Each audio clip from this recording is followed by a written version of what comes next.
The game has changed. Why the old real estate model no longer works. What if the system you were using was never built to give you your freedom in the first place? Let's rip the Band-Aid off. The traditional real estate model is broken. Once upon a time, agents could succeed by sheer hustle. You knock on doors, held open houses, answered every phone call, chased every lead, and somehow made it all work. But that version of real estate doesn't match the world we live in today. The pandemic accelerated the shift, but the writing was already on the wall. Automation, AI, team models, and an influx of new agents forever changed the game.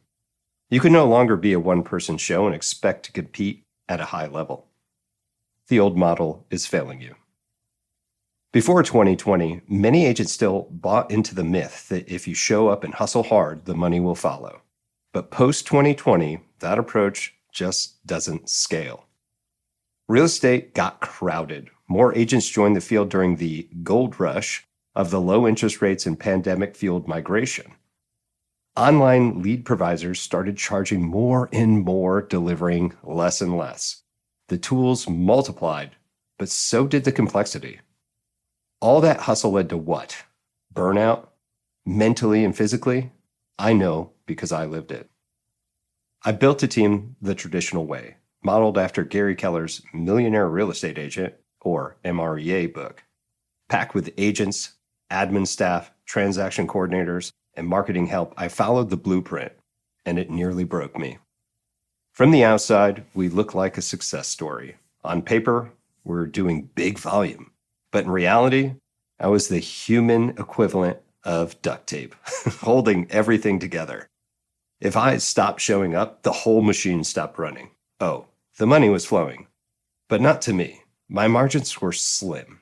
My time was gone. My joy was even further out of reach. My burnout story. My first year in real estate came down to pure hustle. I knocked on doors, made calls late in the night, and worked 7 hours a week. 4 months in, I finally had my first closing. After the broker split, team leader cut, and all the fees, my paycheck was under $10. One heck of a commission, right? That didn't stop me. Within 3 months, I was putting 3 to 5 homes under contract every month. Hustle separated me from the pack. But after a year and a half, I began to realize something. This pace wasn't sustainable. I'll never forget sitting at the front desk of my brokerage covering a shift of desk duty. My team leader would just walk out halfway through the day to play golf. He was making more money than me while working fewer hours. He had leveraged that, and I didn't. I wanted that. When the team I was on dissolved, I decided to build my own. If I'm being honest, I saw dollar signs more than anything else.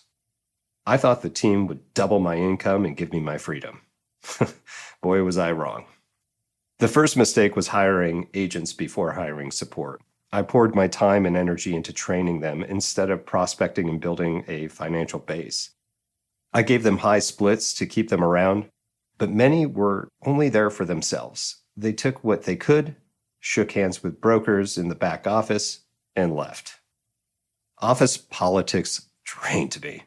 So did recruiting. The brokerage I joined pushed heavy incentives to bring agents in, but recruiting in the industry, it was cutthroat. People will lie just to get a signature. I hated it. To keep agents, I gave them my best splits, my time, my training. It wasn't enough. They only wanted one thing: leads. Like so many team leaders, I fell into the trap of buying them. At first, it seemed like a good idea, but soon agents stopped bringing in their own business. They started cherry-picking the hottest buyers and ignoring anyone who needed some sort of nurturing. I was spending more, they were doing less, and my margins disappeared. Every time I tried to step back from production, revenue dropped. The team couldn't survive on paid leads alone. With commission splits, high overhead, and rising costs, I was actually making less money than I was just selling on my own. No matter how much energy I poured into it, the math didn't work. That's when burnout hit me. And it wasn't just physical exhaustion, it was mental. to keep listening to this audiobook. I've left you a link in the description so you can do it at no cost thanks to Audible's 30-day free trial.